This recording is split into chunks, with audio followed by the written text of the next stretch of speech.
right. Thank you for listening to our God of War podcast. Your freshest takes on all your God of War needs. I'm Paul, and with me is Sean. Yep. And here to spoil the game. We're going to spoil the shit out of God of War. War. God of War 1. 2018 PS2 edition. Yeah, exactly. Yeah, so you fight a Hydra at the beginning of it. Just like go point by point. And at some point, there's like a sex mini game. And Yep. you open a lot of chests Yep. by mashing the circle button. Very true. And then you kill Zeus. Yeah, All right. That's on to the third game. And we're not doing a God of War 3 spoiler cast, though, so, like, damn. Yeah. That would be actually really funny if somebody's like, God damn it, I was just playing God of War 3 after playing God of War 2018. I'm sure a lot of people are. I've heard there's been, like, interest, retroactively. I mean, we'll get into it, but, like, we know he kills Zeus from this game, so if they played it, they know that, at least. That's true, yeah. He that was literally says... Yeah, game. That was spoiled for you in this one. Yeah, exactly. Yeah. God of War 3, I think, is like 10 years old. I remember it like it was yesterday when it was announced and they showed it off. Like the gameplay of the intro area where there's just like hell is raining down and like you're ripping dudes apart and stuff. I still remember that gameplay trailer and just being like, oh, it's never going to get any better than this. Well, it did. So is this your favorite God of War game? Yeah, easily. 100%. Easily as well for me, too. Mm-hmm. Yep. And I generally like God of War. Like, I like the other games. I think it's a different type of appreciation, though. Like, those other games were very much like hack and slash, hit the button a bunch of times, rip dudes apart until you get to the end. And, like, yeah, it was all just about... Kratos is very angry, and he's just going to rip everybody in half until he gets to the gods, and then he will do a different attack to finish them off, basically. Yeah, there'll be a quick time event. Yeah, that's exactly it.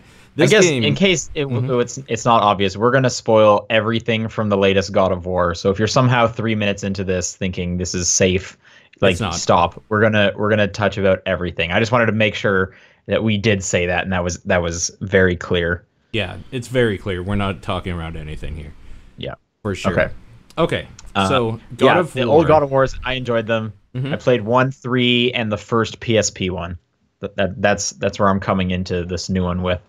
I played 1, 2, didn't finish 3, but 3, and never any of the PSP games. I didn't own a PSP, so I never. I mean, they got re-released on the PS3, I believe. Later on, yeah. I just think. I hear 2 is like the best one. 2's very good. 2's like extremely good. I don't know if it holds up at this point, but I remember really liking that one a lot. Sure. Yeah. Yeah, so God of War 2018 kind of picks up a while after the end of 3. Basically, at the end of 3, like, Kratos does the thing he was going to do and basically kills all of Mount Olympus and the Greek pantheon of gods. Right. And Greece has no more gods. They've all been murdered.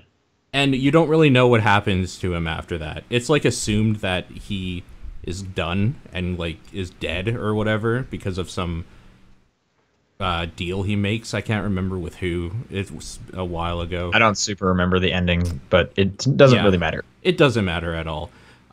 This picks up where you are playing Kratos as he is about to bury his recently deceased wife with their son, essentially. Like to you got an awesome bushy beard. Yeah, you're much older Kratos. You have a son, and you're in a new land. Basically, you're in you're in Nordic country now. You're in the Norse mythology now. You're in Midgard. Yep. And it starts off simply enough where you are fulfilling your dead wife's last wishes of cremating her and taking her ashes to the highest point in all the realms and like letting her ashes spread across wherever. And it's okay, I don't want to go through this like chronologically because I want to talk about like the best scene in the game, and that's the Blades of Chaos. Sure. I mean, I just think it's important to just state that like that's the story.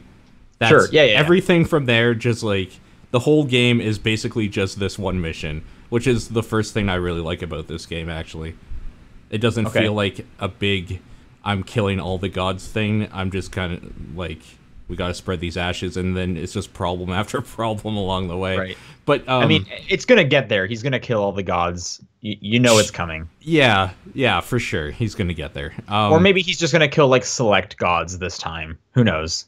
Just whoever gets in his way. He's a tired old man. So, yeah. But anyways, I want to talk about like the scene of the game, and I think that is the Blades of Chaos. Okay. That whole section.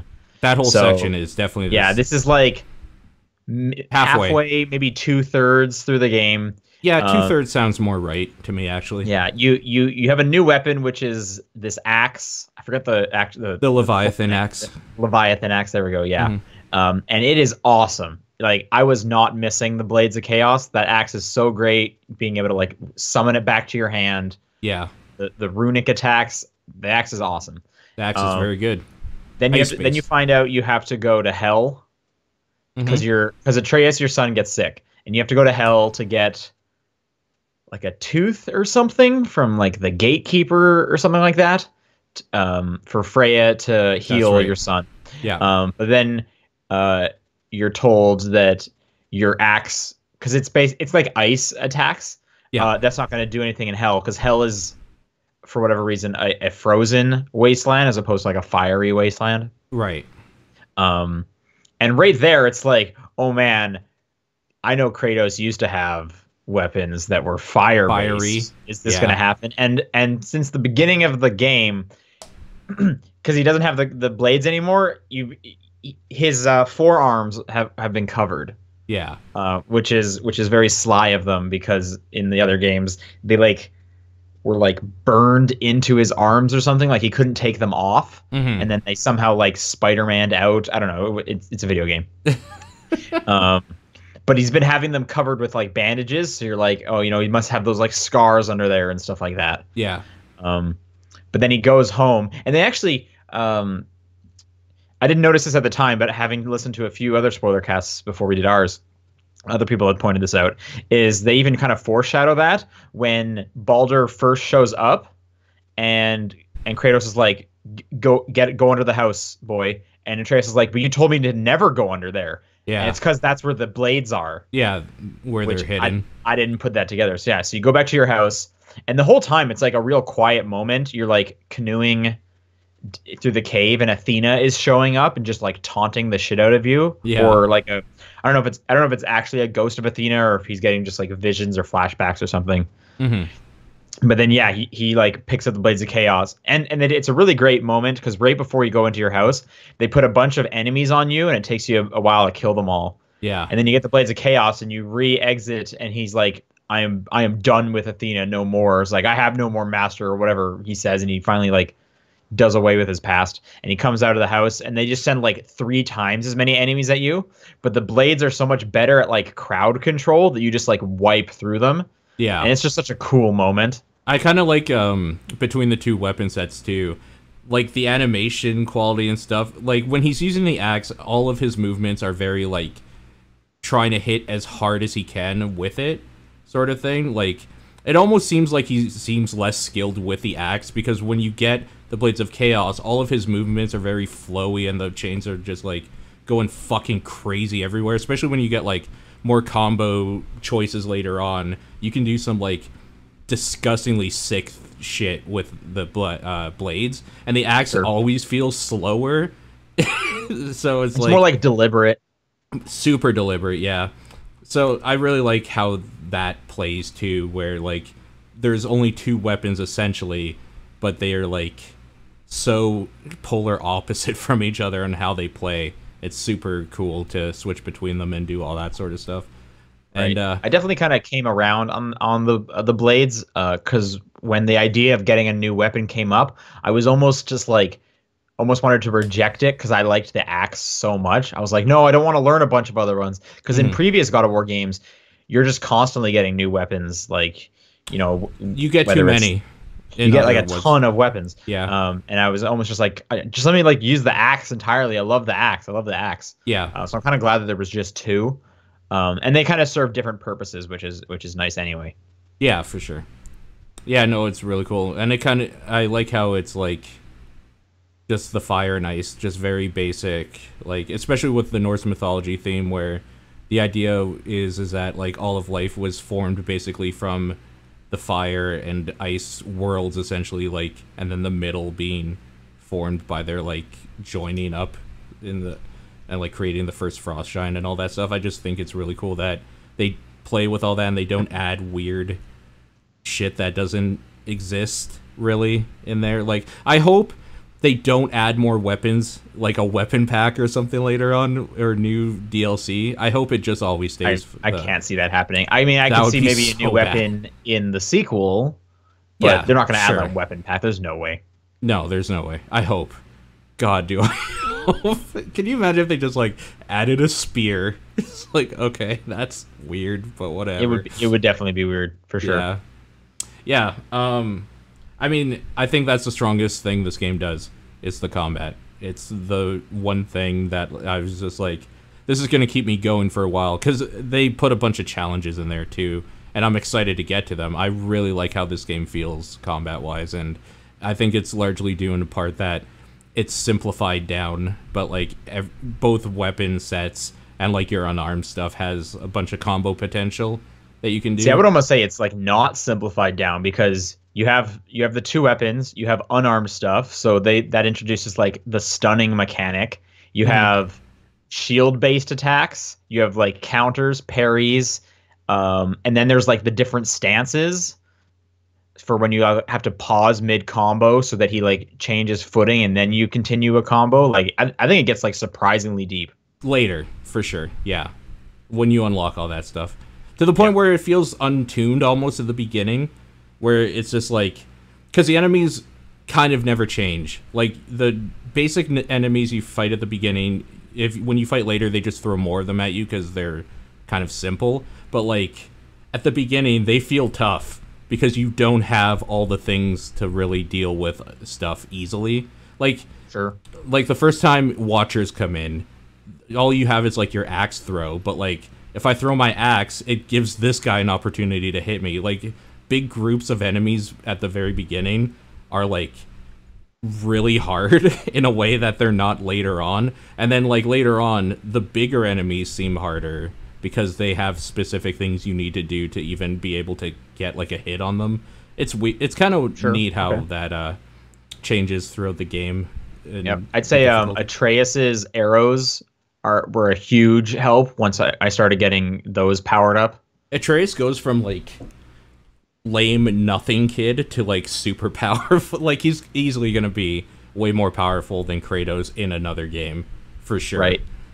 Story-wise, though, that part when Atreus learns he's a god and then he just becomes like a shitty teenager. Yeah. Like, I was just like, Kratos, you gotta like handle your. I hated that guy. You gotta handle your kid. You gotta handle this kid. You gotta tell him to shut up. But I really love that part too.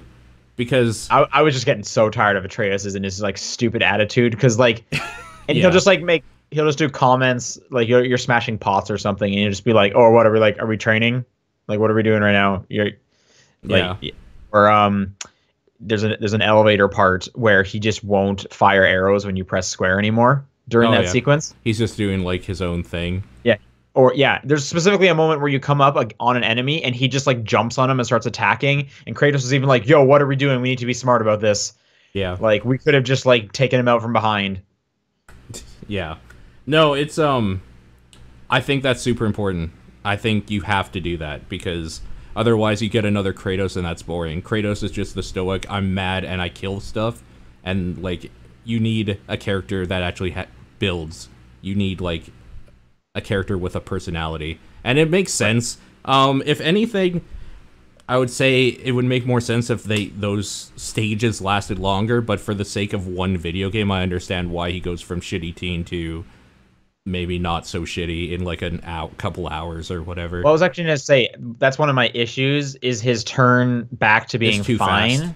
Like, it's super fast, because what it happens when you go back to hell for the second time and he sees like a ghost of him as like a shitbird, or whatever. He's like, wait, that wasn't me, was it? Oh no. And he says, wait, was that me? Which implies like, wait, you didn't know what was happening? No, at no point did it ever like say like he's not in control or he doesn't know what's going on. And then it just has that one tearaway line and Atreus is fine again. And it was like, whoa, hang on. Can we like maybe talk about this? Because I thought you were like totally normal and just being like egotistical because you're a god now. Sure. But like you like there's like a weird disconnect. It's almost like they took like a chapter out. If it does feel way too quick.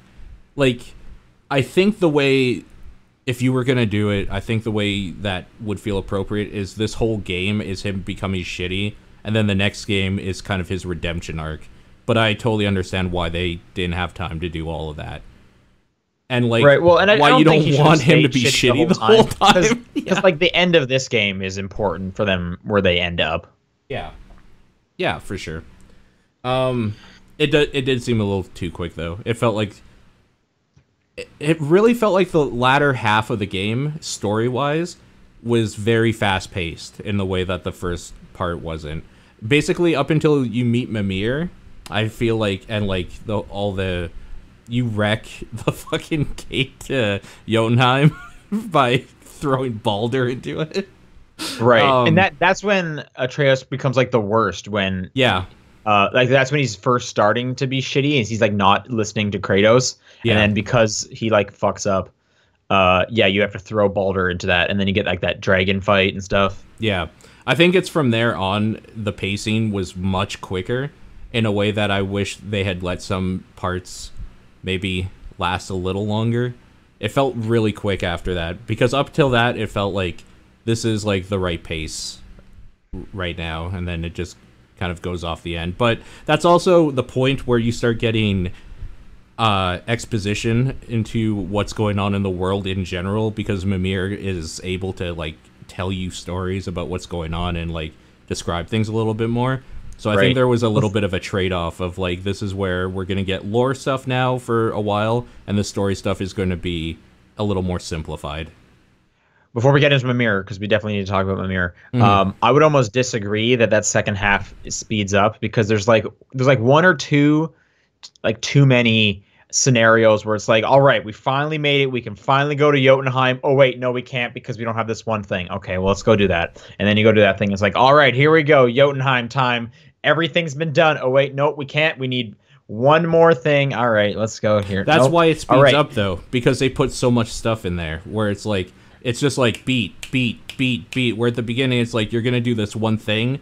And up until that point, it's just let's deliver the ashes. And then, like, you can't, obviously, at that point for the... Well, I mean, it's always let's deliver the ashes. No, I know, but that's all you had to do. So, like, it felt like you're going on this adventure. And then after that, it felt like you were just doing quests, which is what I don't like. That's why it felt too fast for me, where it's like, it's just one quest, then another quest, then another quest. I kind of wanted it to just be like, they added too much shit. Like finding Mimir's other eye, I'm trying to remember. There's just a bunch of. I mean, that was one of them. Then there's the like going inside the world serpent. That's another one where it's like we're almost there. Oh wait, nope, you have to go inside the snake. We're almost there. No, you got to go to this temple underneath the temple. And I think that's the problem, is that, like, let's talk about the world serpent thing specifically as an example of what I mean, is that felt like that should have been a whole thing, but that had no reason to exist at all, except for that you could do it. Like, they put it in so that there was 10 minutes where you did a thing that seemed cool that had no payoff at all. Like, I don't know, going inside the world serpent was just cool. That's what I mean. Cool. They didn't last long enough in there, though. You literally go in there to pick up a thing and then get out. Like, that should have been a full-blown part, or it should have, like, maybe just not existed at all to keep it going. I don't know. I see your point, but I also just, like, I like that it's in there because it was just cool when they bring up, like, hey, you're going to have to go inside of its stomach. And Mimir's even like, hey, if it makes you feel better, he's not too keen on this idea either. Yeah. I'd rather just the snake talk to you more than the snake has a very whatever they did to make that sound is awesome. Whenever that snake is just super great. I also kind of like the idea that Baldur's like to like get your attention, he just starts punching the snake real hard, and he's even like, I knew if I just beat up the snake, you would show up. Yeah. So ridiculous. Just kind of funny. Yeah. Yeah. Anyways, let's talk about Mimir. Mimir. Arguably the best character, although I do really like Brock, the dwarves, Brock and Sindri. I like them both as well. Yeah, they're interesting. Mimir is so good. Like arguably best character of the year. Best it's going to be hard to beat that guy. Yeah. Yeah.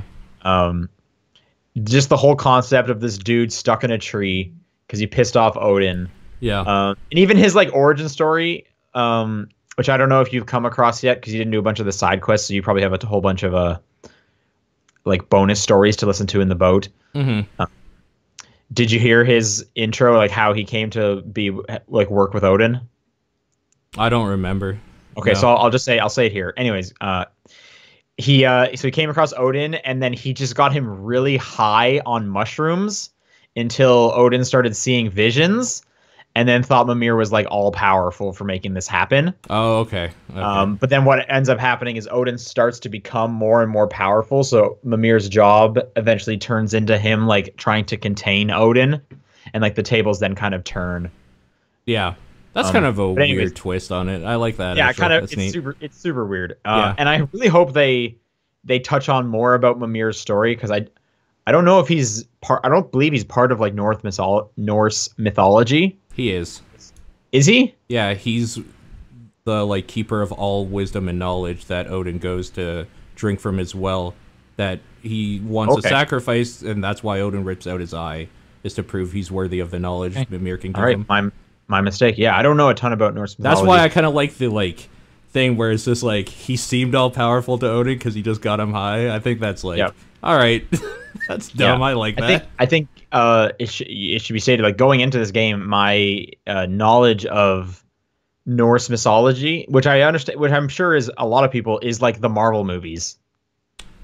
Yeah, the Marvel movies do their own shit with it too. So it's like this is completely different than all of it though, which is exciting to me.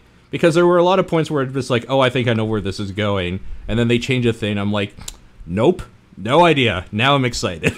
Yeah. But yeah, Mimir. And then so you have to cut his head off and then reanimate it and just hang it from your ass for the whole game. Yeah. And I was so worried that he was just going to be there for a section, but you get him for the rest. The whole game. I was so happy about that. It's so cool. Yeah. I really like Mimir's character quite a bit too. Yeah, he's great, and he's spunky, and he doesn't take shit sometimes. But he also just knows to like shut up if Kratos is angry or like yelling or something like that. He's not annoying, is the thing. Yeah. He'll help you in combat as well. He'll be like behind you. Yeah. Which is nice for him. Yep. I like that part too. I really like all the stories, like it makes the boat stuff super good. And I've talked about it before, how they smartly will like pause a story and then continue right from there. Mm-hmm. And yeah, I just constantly wanted to hear him talk about his next thing. Yeah. Yeah, Mimir is top tier MVP of this game for sure. Talking about like the side characters, I guess Brock and Sindri are great. I like how they play off each other, and then especially when they like meet up again, and it's just like you get the moment where they like put together their brand again. To brand the thing, and it's just like that's just fucking that's a good part right there. I mean, and each of them like individually is good for such different reasons. Brock like just doesn't give any shit. You find out he's blue because of like a weird accident where he like dyed himself or something weird like that. Mm-hmm. I love going to I'll like go up to the shop, I'll interact with them. I won't actually buy anything, and then Brock will be just like, oh, you just wanted to look into my eyes, I guess. Or he'll just be like, yeah, you know what? Fuck you too. Like he is totally fine just telling Kratos and Atreus off. Yeah. You show up, what do you want now? And then Sindri's great because he's just like this blacksmith who is an incredible germaphobe. At the end, there's the really good moment where Mimir's like, hey, I shouldn't be here for this part. Leave me behind. You and your son should do this. So you give Mimir to Sindri, and Sindri's like, okay, I can do this. I can do this. I can do this. And then he's holding the head, and he's just immediately just like, no, I can't do this. He just goes and vomits. And I also like how when they like just show up everywhere, like it's a super video game thing because you don't have fast travel yet, but you still kind of need the item shop. Yeah. And you're asked, and Kratos is even like, "How are you here, dwarf?" Like he's almost like suspicious and a little worried, and they're just like, "Don't worry about it." Yeah. And then eventually they're just like, dwarves can go where people can't, and that's just the end of it. I even like there was the one time you're in hell and he shows up, and I was just constantly like, "Dude, what are you doing here? I thought everything gets frozen here." He just comes out from like behind a rock. Yeah. There's another great moment, I think, because each time you get an upgrade when they're separated, and you bring it over to the different dwarf, they'll be like, "Oh, did my brother touch that again? Probably screwed something up. Let me take a look at it." And he'll just hit it with a hammer once and be like, "Much better." Which I can't tell if the joke is supposed to be like one hit and they did make it better, or if the other dwarf's like, "I just need to have the last touch." So like, done. I did it there. I feel like it was the second one. I feel like it was just like I had to do the thing last. Like he made it fine, but I just need to say like, "Oh, I'm gonna fix it for you," and then he just like taps it. Yeah, made it much better, way improved. You're gonna love it. I want to believe it's that one just because it's funnier, so I go with that. Sure. Yeah. Yeah, they're great. Freya is another side character who is like super important in this story. She's like the last side character. Like that's it. That's the only side character. Yeah. That's it. Yeah. And like Baldur, I'm kind of two minds Baldur's a main character. Yeah, and he's like he's like the main antagonist. I guess. Sorry, there are some other side characters that you like fight, like Thor's kids or his nephews. Those two guys, Magni and Modi. Yeah. Yeah. Who are just like complete like dickheads. Yep. So I kind of quite enjoyed those. But anyways, Freya, I'm of two minds with her. One, I definitely enjoyed her character and how she like tied into everything. For sure. Mm-hmm. I didn't quite love the twist with her at the end for a couple reasons. One, it just kind of sucked losing her as an ally because I enjoyed all of our like Kratos's like interactions with her and Atreus's interactions with her. Like she was like the one warm person in this world that wasn't like super jaded, and that going up, I guess Atreus is kind of like that too, but having her go up against like this hardened Kratos all the time was just a fun dynamic. But her turn to being like evil, it happens like so suddenly. Well, she's not evil though. She's angry. She's super angry, but and who knows if she's going to be an enemy in the next game or like a third party or something, because she doesn't like Odin either. Right. Yeah. But like, I mean, I don't think she's going to be on your side anymore, because like as soon as you do it, she even like has that monologue where she's like, "I will use every ounce of my magic to make sure like I remove you and your soul from existence." Yeah. She is so pissed, and she should be. Sure. Yeah. But yeah, it just, I don't know. It kind of just came a little out of nowhere, in my opinion. It was such a harsh turn. But I could have just been like, I was just bummed to lose her as an ally because I enjoyed that character. I mean, that's true from Norse mythology. Freya was not Loki, Baldur's mother, and Baldur dies from mistletoe. Like, that's all the same. So that's whatever, I guess. That wasn't a twist, but it was kind of a bummer that is like, "Oh, Freya, no, come back, baby girl. Let's be friends. Come on." Yeah, we can work it out. Yeah. You just mentioned Loki. We should talk about that. That's kind of like the final twist in the game. Yeah. It's kind of cool too, because in Norse mythology, Loki is the one who instigates Baldur's death, and that's kind of the same thing here because, Atreus is Loki, and he's the one that like kills Baldur. But, well, Kratos holds. I really like that part a lot, where Kratos is like holding Baldur and Atreus is just firing fucking everything he has into him. Is so I'm pretty sure Kratos is the one that kills him because he strangles him, doesn't he? Well, he just like breaks his neck at the end. Yeah. Yeah. So I'm coming at this again from the Marvel knowledge base, which in that they're like adopted brothers with Thor. Mm-hmm. And you have to know with how big the Marvel Cinematic Universe is, like the developers must have taken some of those things into account.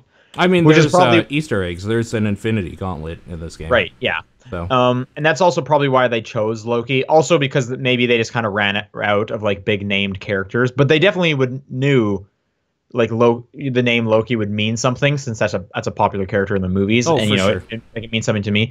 I don't know really what that would mean though overall, because like, to me, is he supposed to be Thor's brother? Like I don't even know. Like but I understand. I think in Norse mythology, they're not brothers, and even in that Marvel, they're just like adopted brothers. So like, I don't know. I don't know what they do with that. It just kind of seemed like a twist for the sake of a twist. Loki I'm sure is the trickster god who tricks Hodor into killing Balder, and then that's what starts Ragnarok, is Balder's death. Right. I also know that Loki gives birth to the World Serpent and to Fenrir. And I don't know what that is. Fenrir is the giant wolf that bites off Tyr's hand. Okay. All right. Yeah. So, yeah, there's a lot of shit they could do here with Loki. For sure. And I'm definitely looking forward to it. I'm super stoked. Yeah. Yeah, it's kind of a cool reveal that the mother was also a god. She was like a giant. She was a giant. Yeah. Or sorry, not cool. A giant. Yeah, so he's a part giant, part human and part god. Well, part giant and part god, and part human. They literally say that in that exact monologue or dialogue. Well, what part of him is human? I have no fucking idea. I guess the part of Kratos that before he became a god. I got 1% human. It's okay to. But isn't he Zeus's kid? Shouldn't he always be a god? Yeah, I don't know. I don't know, man. Maybe that was more just kind of like a metaphor, like the mindset of a human. Or was she part human, part giant? I don't remember them touching on that. Yeah, I don't either. I don't know. Weird. Around that same time, you get the reveal that on the wall it was all. I guess giants could see into the future, so you get to see like their whole story on the wall, and then you get a brief glimpse of what's to come, and it looks like Kratos dying. That's what I saw. I can't remember the picture exactly right now, but I thought, yeah, it was Kratos with like Nidhogg coming out of him. The serpent, Nidhogg. There was a serpent coming out of the dead dude's mouth. I can't remember. Okay, I may have like interpreted that as his like soul or something, because he's like kind of laying down and like hunched. Yeah. So, yeah, I know that's how a lot of. Yeah, I that's how I and some other things I was looking at were interpreting it as Kratos dying, which I could see him definitely, dying off in this trilogy for sure. Yeah, totally agree. Yeah. So did you like the ending? You think it had a satisfying one with the ashes and all that? Did they do it? Yeah, no, I really like it. I really like that whole game is spread the ashes, and then when you do it, it's like, okay, your next mission is go home. So you go home, and like that's kind of where you're walking. Did you get like the secret ending? Well, yeah, I went home. I wanted to see what happens. I didn't know about that until after I had listened to some spoiler casts. Oh, really? I just went home. And I was like, yeah, I thought I didn't know they like literally meant like we should go home. I thought it was just more like we're done, like kind of the mindset of we can go home. Oh, but it's a video game, so there's side quests you can do. Yeah, no, like so I made a save because I was like, I wonder if I go home if it'll just like give me a full like scroll of credits, and then it's like you can start from like your last save. And I was like, I don't want to do something weird with auto saving, so I want to make sure this is okay in case that happens.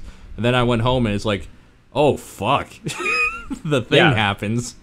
Yeah, so you go home and they're like, let's sleep. Yeah. And Kratos goes to sleep in his armor. Yeah. With his like eyes open. I guess they didn't like animate him closing his eyes. They just like fade to black as he stares at the ceiling. Yeah. And then like lightning is strike. There's a thunderstorm, and he's like, "Get your bow!" And he grabs his axe and he goes outside. And there's a cloaked figure, and Kratos is like, "Who are you?" Yeah. And then like cowboy Wild Wild West style, he like flicks his cloak back and like cocks his hand almost like he's gonna grab a pistol, but it's a Mjolnir, Thor's hammer. So you're assuming it's Thor. Yeah. And then you like wake up. Sorry, before that, it also says several years later. Yeah. That's right. Although Atreus looks identical, but I can't fault them for not wanting to make a totally new model for what is like 8 seconds. You would see this kid, if that even. Yeah. And then it's like present day, and he's like, man, I had a weird dream last night, but it felt real. It felt like the future. So there's the future. I love it. Yeah. So there's more to come for sure. And then at that point, you can go back into the world and do whatever, because Kratos is like, we have more to do. We'll worry about that later. Okay, well, there you go. In terms of like where they could go, just some theories I've been hearing other people talking about. So I guess the whole idea is that like the main concept is that this Norse mythology is cyclical, in which that's why they can say things like, the world serpent's here, even though Ragnarok is on its way, but the world serpent doesn't show up until after Ragnarok, and then Loki gives birth to the world serpent. Like, it seems like these things just kind of happen over and over again, right? Which, like, Odin, because I think Odin is currently supposed to be alive or dead, but it doesn't matter, because he'll just come back. They'll all just come back. Everything just happens repeatedly. So I've been hearing a lot of people thinking that Kratos is Tyr, because I guess in Norse mythology, Tyr is the god of war. Yeah, that's true. And the picture of Tyr you get near the end looks like Kratos. Mm-hmm. So a lot of people are thinking that's going to be a point that might get touched on. I wonder if his Omega symbol on his hand will turn to like a rune at some point. Because he's actually this god too. Because also, every god. When you're in Tyr's like workshop or whatever it is that underneath everything, and he has all the stuff from different locations. Like, he has the Egyptian stuff, and then he has the Greek wine, and he even has the pots that have Kratos on them. So that's also kind of hinting that this person travels around a lot. It could be Kratos in it. So who knows? I don't know. That's just some thoughts. Yeah, maybe some like parallel dimension theory where like Tyr died in this world, and then Kratos coming into this world kind of like replaced him as that world's god of war. Or just like the way maybe Tyr dies, but the way Tyr comes, when Tyr came back, he just came back as Kratos this time. Essentially. Yeah. Of the cyclical. And I guess I didn't pick up on this, but they had mentioned it on the podcasts, was like when Mimir talks to the world serpent for the first time, he's like, oh, hey, he says that to Atreus, he says, you look familiar, or you sound familiar, which could make sense if he's his dad. I don't know how he births a snake, but I don't know. Cares. I'm a little wondering how they're gonna do, like, because Loki's supposed to be like the trickster god. I wonder how they're gonna like work that into Atreus. If they go like with that route at all. If they do that. Again, that's why I kind of thought, like, did they just kind of like run out of names, and this is like the last big name? They could kind of just do something to put like a woo at the end. Yeah, because like there's nothing that points to what that would be him. Like, maybe instead of like a bow and arrow, he did a bunch of like turning into different things or something. It's like, oh, I see it now. But like, as it is, it's like, okay. Sure. Yeah. Who knows? We'll see. I do also like the little foreshadowing when he first turns out he's a god, and he's like, hey, do you think I can talk to animals? And then Kratos would be like, I would be quite surprised if you could. Thinking he's probably just going to have powers like him. Yeah. But like, he can talk to the world serpent, and his whole thing is about languages and stuff. He can pick up languages like real easy. Yeah. Yeah, and like all of his bow things are like summoning animals. So like, yeah, maybe that dude can talk to animals going forward. Yeah. Because he totally could hear the voices of animals. So like, yeah, he definitely could. Weird. I remember when you first meet Brock, he knows whatever Brock's creature is that's like hanging out with him, he can like sense what's going on with him. Yeah, like a weird mule or something. I can't remember what it was. Yeah. He's like, he's afraid because there's something in the tree over there. Oh, right. Yeah, I actually forgot about that part completely. And Atreus just keeps hearing voices, and he keeps asking Kratos like, "Hey, did you hear that?" And Kratos is just like, "No. You tell me if this keeps happening, though." Yeah.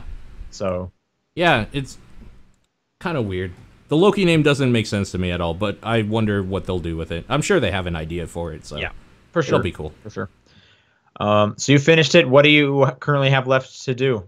The trials basically. So Muspelheim and Niflheim specifically, and then finish off the, what are they called? The Valkyries. Valkyries. Yeah. So I have 4 of the Valkyries done. Okay. So I'm missing. I think there's 8 total. I think there's 7 that unlock and like final one. Yeah. So 8. Yeah, exactly. Yeah. Yeah. So I just had a bit of a guide up for some of them because some of them are kicking my ass. Okay. The ones I'm missing, I guess there's a pretty difficult one. It's near like the bottom of the map. I don't forget the name of it. I'm missing that one, and then I'm missing the 2 that are locked behind the trials. Okay. But I'm at a point where I don't want to do those trials, so I think I'm done with the game. Okay. I definitely want to do the trials. The combat's the best part of this game for me. Easy. Yeah, I just kind of don't want to like bang my head against it that much, like put that much time into like this one like half a side quest. I'm excited because now it's a podcast game for me. Because sure. Because now it's just doing the trial stuff and listening to whatever and getting into that trance. So now I'm excited to do that stuff and like have something else playing in the background. Yeah, I did everything else though. Like, have you done every other side quest, or do you have a bunch of stuff to wrap up? I mean, as far as I can tell, because I don't have anything else that's like given to me, and like the dwarves don't have like a new thing to give me or anything, or right. I mean, you even get a trophy when you finish all the dwarf stuff. Yeah, so I probably have like more things to collect. I'm not gonna do Odin's eyes. Fuck that shit. Is that a thing? Killing the 50 birds? Oh, the birds. Okay, yeah. I'm not gonna do that. Although I do like that they like break out how many you have from each region, which kind of helps a bit. But yeah, I'm not super interested in that. Mm-hmm. I did love all the side content though so much. Like freeing the dragons was super cool. Yeah. All of like the spirit little fetch quests you kind of had to do, and them having like their own mini stories. Yeah, those were actually pretty interesting.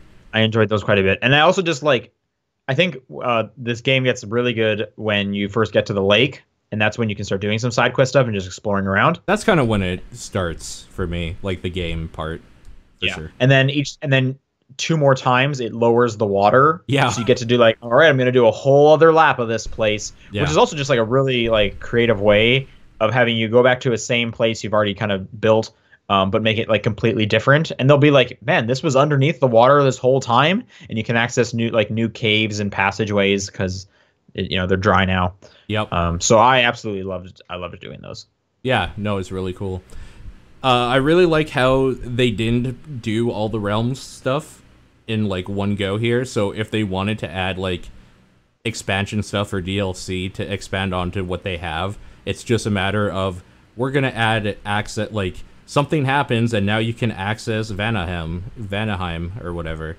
Or or like okay, Asgard or something. Yeah, I think Asgard would be like a full different game. Yeah, I mean they could also just I would almost think they're not gonna add any DLC to this game. Yeah. Like it's just so story focused. I could see them adding just like little shit to do. I hope it wouldn't. I guess we'll find out. Just more trials though. I would definitely play more stuff. Yeah, if it was just more like combat trials, that's like my least interesting thing that I already mentioned.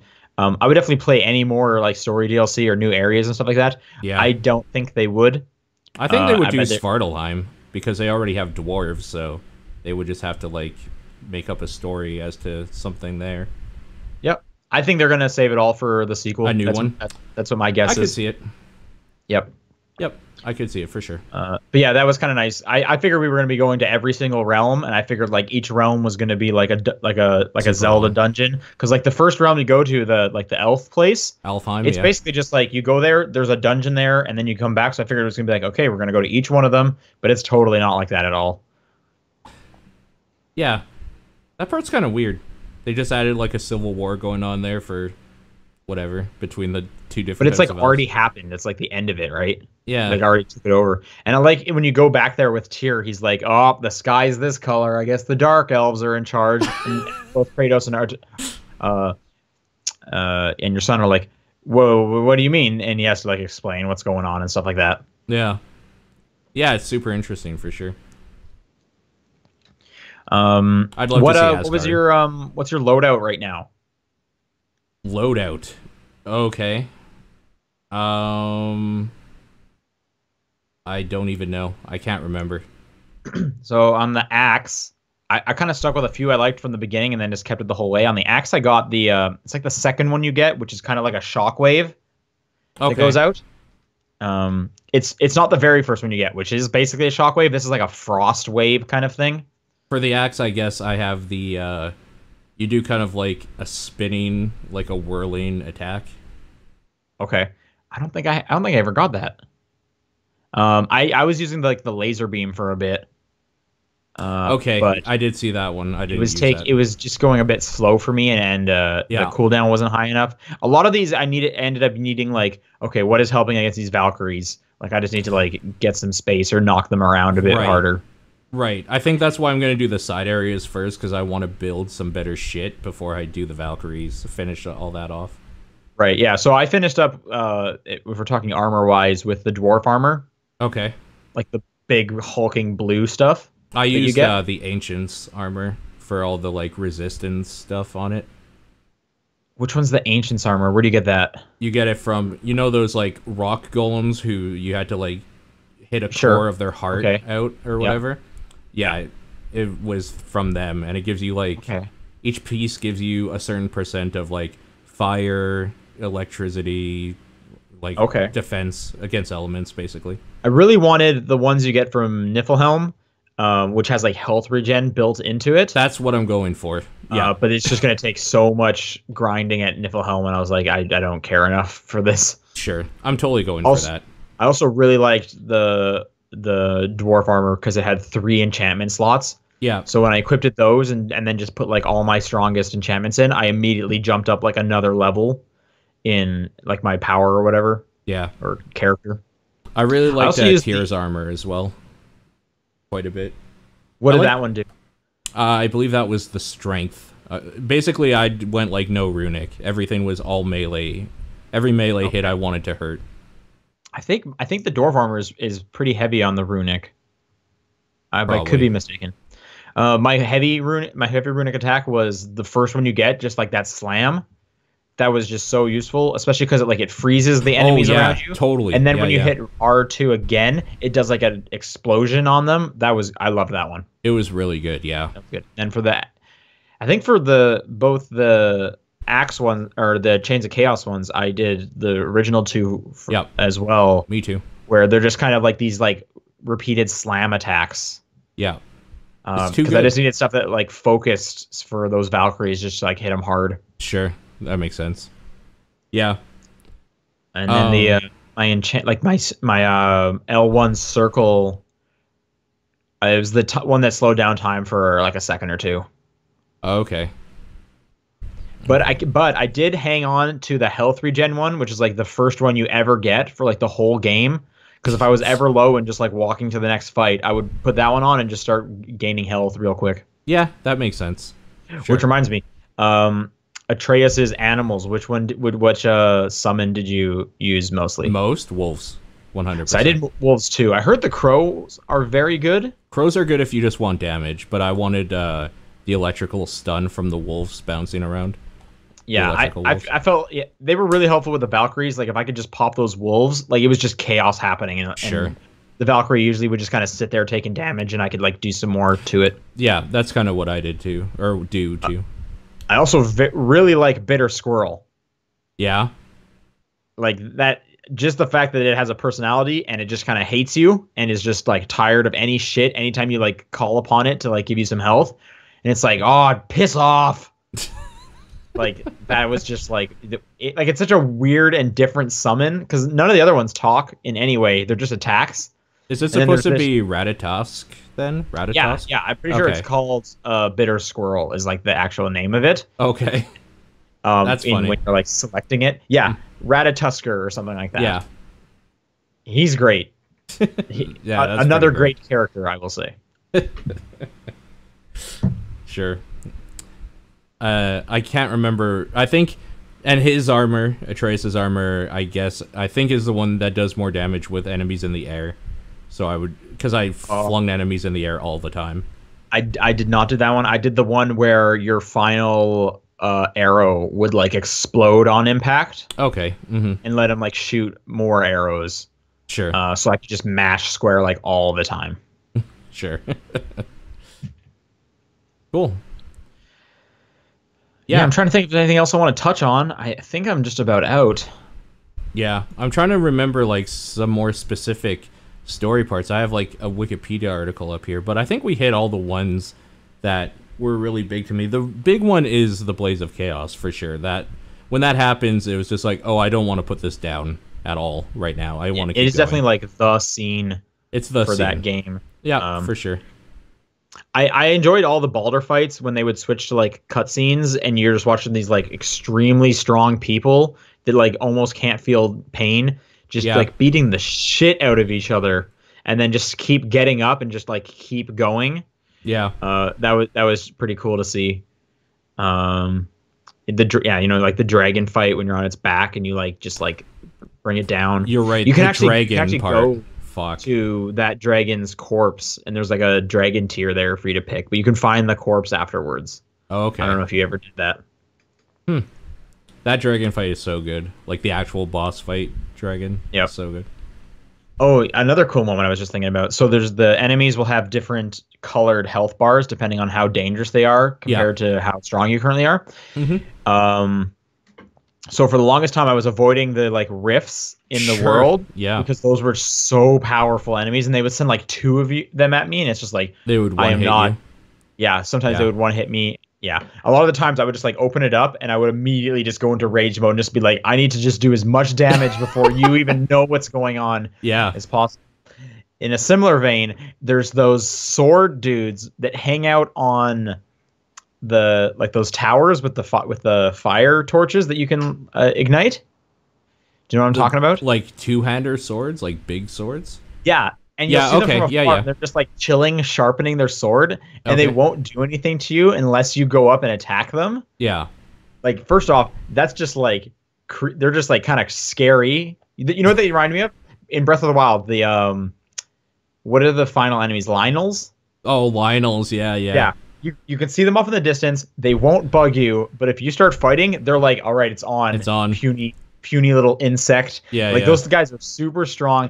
There was one specifically where you come through the door from behind as opposed to taking like the elevator up. And I was like, okay, what's in here? And I went in, and there's a dude just sitting there sharpening his sword. And I was immediately just like, nope. Where's the elevator? I am not dealing with this right now. I have no rage at the moment. We're out of here. And yeah. Those are just cool moments of like these guys are crazy strong, and then it was nice going back to them at like near the end of the game and just being like, "Yo, what's up?" and just like Guess who's just back, dunking bitch. on them. Yeah, I hated the guys with the shields on their back. They were so annoying.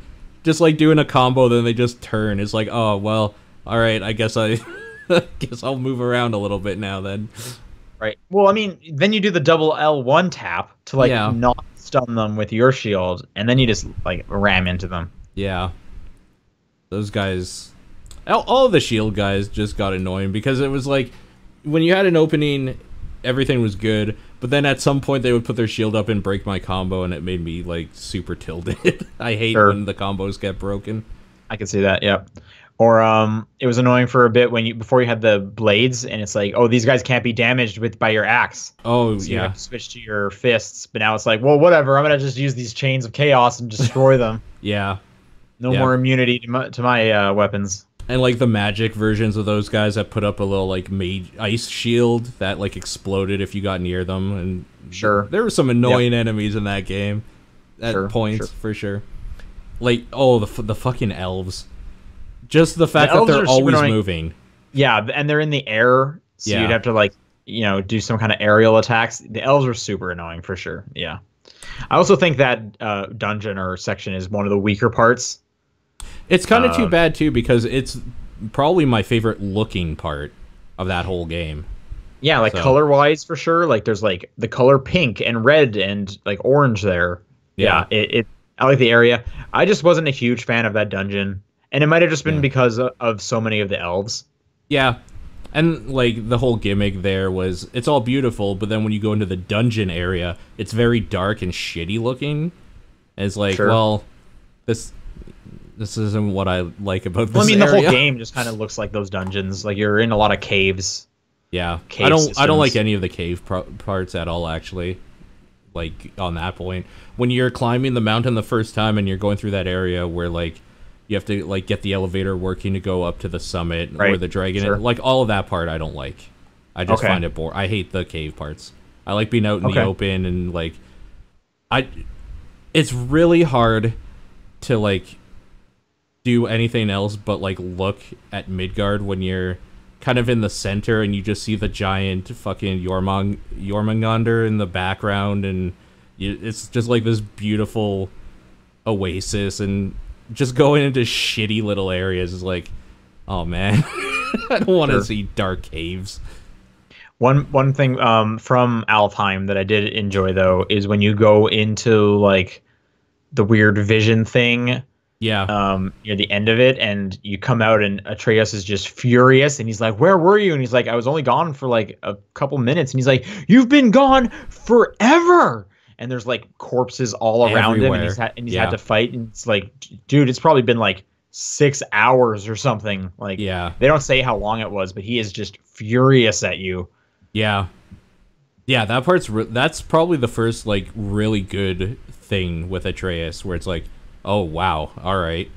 Yeah, because after that he's like, why don't you care? Yeah.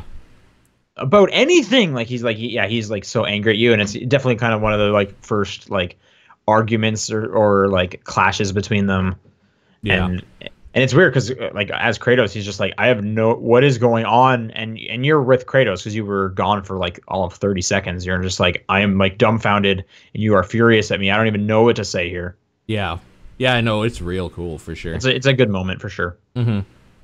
Yeah, that's one of the stronger first moments for sure. I mean, the strongest first moment for me is easily the World Serpent getting up. And like the water level going down, like basically the lake for the first time. That's just, and then he bites the statue of Thor. Just cause. Yeah, so good. It's so good. Yeah, that's definitely a good one. Yeah, and I just kind of like how you can like always see the World Serpent in the background, and he's watching you. He's just like there, wherever you are in the lake, he's just like eyeballing you the whole time, and it's a cool touch. That's a very that's a cool character, despite not having like any lines or anything. It's a cool part of the game. Totally. Have you played with the photo mode they added at all? No, I've definitely seen a lot on Twitter. It's so good. Yeah, so you can change Atreus and Kratos' expression even during cutscenes, like during any part of the game, basically. Anything. Yeah, and that is very funny. So in the cutscenes, the other thing you can do that's kind of neat, besides like all the weird focal point stuff and like whatever borders, all that sort of shit, you get, if it's not a cutscene because they're kind of like pre-rendered things, if it's just game stuff, you can actually remove either Kratos or Atreus, like because they're just assets that you can. Okay. So you can like take giant vista shots without either of them, and like that, or like just Kratos. I have a picture of like Kratos with his mouth open in front of Jormungandr with his mouth open as you're about to go down the snake's stomach, and it just looks so stupid. That's pretty funny. Yeah, there's some. I've definitely seen a lot of funny pictures. Yeah. Or like Kratos smiling is just weird to me because he does not ever smile. So you can just make him smile at like weird moments. It's super weird for sure. Yep. Oh, another great part at the very end when Kratos tells the story of Atreus, like how he got his name essentially. Right. I really like that part. Yeah, from the his old like war buddy. Yeah, I really like that part. Especially that was a good moment. How it just ends. It was like, hey, you told a good story, and Mimir wasn't here to hear it. Oh, yeah. Actually, speaking of that, because when you go back and Mimir's just on the floor. Yeah. Immediately, I thought was like, whoa, what happened? Why aren't you with the dwarfs? Like, I thought they were setting something up, but then it's just like, no, the dwarves, I guess they literally just like left you on the floor. Yeah. Which that was kind of weird to me because like, it literally felt like, something is wrong here. Something is wrong. Why were we just left? But they don't even touch on it. He doesn't even say like, oh, those jerks just dropped me and walked off. It's just like nothing happened. So that was kind of a weird moment. Yeah, it's super weird. Because like Sindri would be the one, if he wasn't disgusted by it, to hold the head. Because Brock hates him, so. Well, Kratos was even like, watch this for me. And they're like, okay, sure. Yeah. And it's like, oh, well then why didn't you? just like at that, like as he turned to go up, Brock just like whatever, threw the head down and walked away. I guess. I just kind of wish there was like one line from Amir, like those guys totally just took off and like left me, by the way. Yeah. But there's nothing. Like it's like, why even do this? It is kind of weird for sure. Yeah, I don't know. Yeah. What a good game. Okay, well, any last minute thoughts? Yeah, definitely a good game. In a world or in a year where Monster Hunter World isn't out, this is the game of the year. Okay. All right. That's my closing thought on it. It's everything I like in video games put together. It is very good. I cannot recommend this game enough. I have enjoyed it so much. Yep. And I just wish there wasn't combat trials blocking off finishing that Valkyrie quest. Because I would do the Valkyries. I just don't want to go through like 6 tiers of combat difficulty trials and stuff like that. Because I hear they get stupid hard. I do find that that's a problem. I think the Valkyrie thing and like that should have all just been side stuff. They shouldn't have been tied together. I do agree with that. It's weird because most of them all are, and then there's just those 2 that it's like, nah, we want you to do the entirety of this other stuff as well. And it's like, oh, okay, nah. Yeah. So that's a bummer. I don't get to see what happens at the end of that. That is. I would have. I definitely would have. Yep, I agree with you. That is too bad. Whatever. There's problems with this game. There's like some design decisions I didn't really like that much, but overall, I don't think that overshadows how good all the other parts are.